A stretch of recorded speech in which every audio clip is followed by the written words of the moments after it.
Alors, premier exemple, Charlemagne. Et on apprend que Charlemagne, il a eu des aventures avec des hommes. Pour le coup. Charlemagne a eu aussi une aventure avec des hommes, mais ils sont plusieurs à avoir des aventures avec des hommes.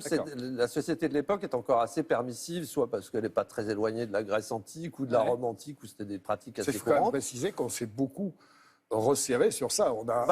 Et puis surtout, l'Église, à cette époque, n'est pas encore l'autorité morale qu'elle est maintenant. Si un souverain a envie d'agir à sa guise, il suffit de dire au pape, écoute, tu la fermes, moi je fais à peu près comme je veux. Oui, et le pape n'a pas l'autorité pour s'opposer à la puissance du souverain. Donc, ce bon Charlemagne a eu des aventures. Mais aussi avec sa sœur aussi. Il est soupçonné parce qu'évidemment les sources sont quand même. Ça fait plaisir à ma fille parce qu'elle me dit tous les jours, j'aime pas ce mec, il a inventé l'école. Il n'y a pas que ça. Il n'y a pas que ça. En plus, on apprend qu'il n'avait pas du tout une barbe fleurie. Il avait des moustaches et des cheveux longs, à peu près comme tous les hommes de cette époque. Donc, on le soupçonne d'avoir eu une liaison avec sa sœur au moment même où il était en train de pondre un capitulaire, c'est-à-dire un décret-loi, contre l'inceste.